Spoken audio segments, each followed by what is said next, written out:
Imaginary healer man or gamer girl. First is Luocha. He's an attack scaling healer. His skill doesn't do damage though. His only two damage dealing skills are going to be his basic attack at 100% multiplier at level 6, as well as a 160% multiplier on his ultimate ability. So even though you guys are going to be building him attack, it's primarily for the heals. Don't expect a ton of damage. It's going to be a decent amount. So don't expect him to be doing main damage dealer levels of damage. He's still going to be your healer. Now, as far as healing capabilities go, his skill is going to have a 60% attack multiplier plus an 800 flat health every time you use it. Basically, for every 1,000 attack your Luocha has, you're gonna get 600 HP. So if you build Luocha for a healthy amount of attack, 3,000 plus, this is gonna heal for above 2,000 to 3,000 health. And while this is a really low amount of healing in one whole skill, it does have the ability to activate for free one time every 2 of Luocha's turns. If an ally is going below 50% health, it'll cause this skill to trigger and activate on them, and it won't even use a skill point. And this gets even better because he gets a major trace that makes this skill cleanse 1 debuff off someone when it's used, whether you use it on his own turn or the skill procs and activates it for free. It's going to happen a lot, and it's going to keep a lot of the debuffs that the enemies are doing to your team off of your party. So far, this is pretty insane. Now, his ultimate ability is Death Wish, and it has no healing associated with it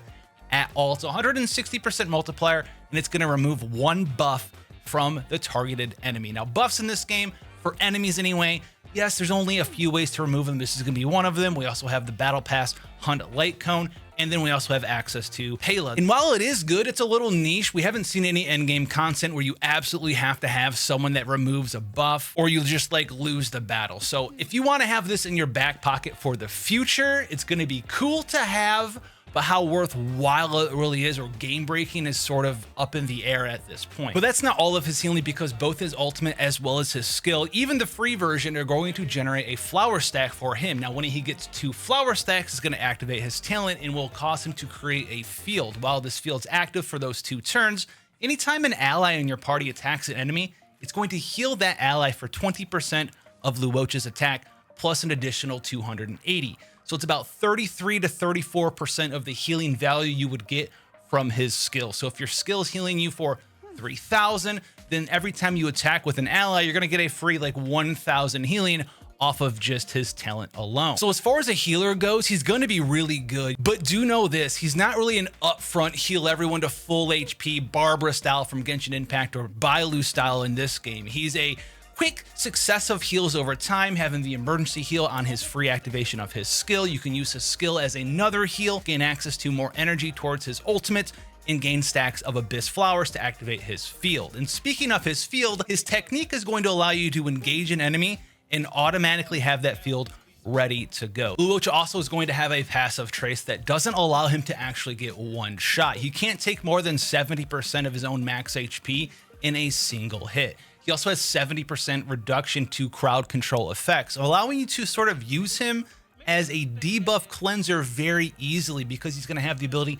to remove those debuffs with his skill, his free version of his skill, and then he himself is going to be very hard to debuff too. Was this the character you should be trying to pull for in patch 1.1? Well, if you want another healer for Memories of Chaos, he's literally the only one that you can go and pull for right now. But keep this in mind, as your gear gets better, as your characters get more enhancements into them, as you're hitting level 80, you get plus 15 5-star relics for your characters, for your DPS, as well as your supports. As your entire account gets better, you'll be able to do more damage and clear things faster, and the need for you to have a healer will slightly diminish over time. And it might not be today, it might not be this month that it happens, but you will be able to put more aggressive team compositions together as we gain access to more Nihility characters, as we gain access to more Harmony characters like the free Yukong that's coming out, who's insane, by the way. More on that tomorrow in patch 1.2, which is something that I'm doing on my free-to-play account right now. Yes, that account's very lucky, but it still struggles the way that every free-to-play account struggles. I don't have enough resources to get all of my gear and my characters all the way maxed out quite yet, and it still has the ability to beat things in cycle 0 or cycle 1. Gamer girl Silver Wolf does one very big thing, and this is the ability to add weaknesses with her skill allow changes. Adding a weakness is going to allow you to damage shields for enemy types that normally don't have a weakness to them. Do you want to have the quantum dot on pretty much everybody, or do you want to do imprisonment to a ton of enemies so they can't really move that much? Well, then Silver Wolf's gonna have the ability to allow you to do that to enemies that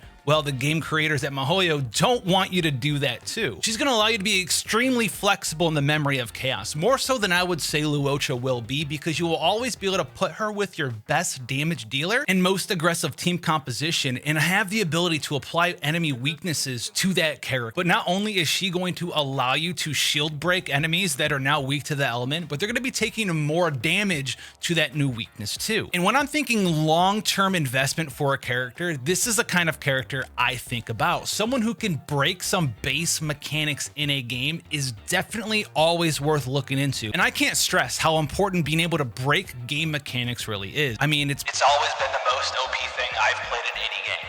But then in addition to that, she also has her ultimate, which is going to give a giant defense break to the enemy too. And I mean giant, 50% defense break to an enemy too. And then on top of that, she also has a 350% multiplier on her own element. So while she's not a main DPS, she's definitely a support sub DPS. And then her passive is going to allow her basic, her skill, and her ultimate to randomly apply either attack down, defense down, or speed down to your enemy. And then on top of this passive, she has a trace that allows you to do another debuff every time an enemy is inflicted with weakness break, which she allows pretty much any element in your team to break shields. And then once the enemy has 3 or more debuffs on them, she increases the damage that your party does to that enemy too. And this stacks on top of all the other ways she has to increase your damage. So there's a lot of information floating around with Silver Wolf. She was buffed, she was nerfed, she's crazy, the light cone's different. I have stuff like that on my channel too if you want to go check out those details. But all in all, synopsis right here: should you pull for Luocha or should you pull for Silver Wolf? If you want to have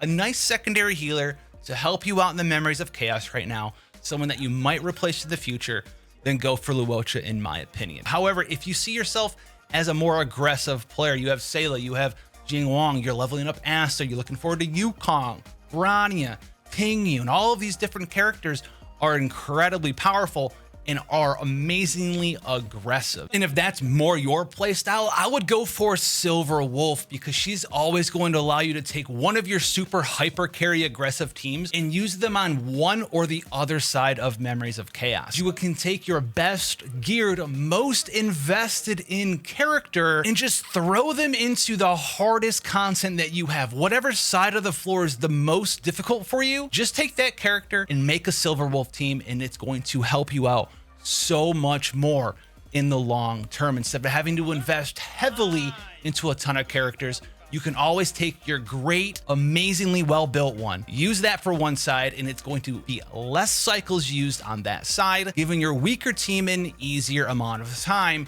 to make that 28 cycle, 20 cycle limit in some of these more difficult floors. And as for me, well, I'm a pretty aggressive player, so I think you know which one I'm doing. It's not Luocha.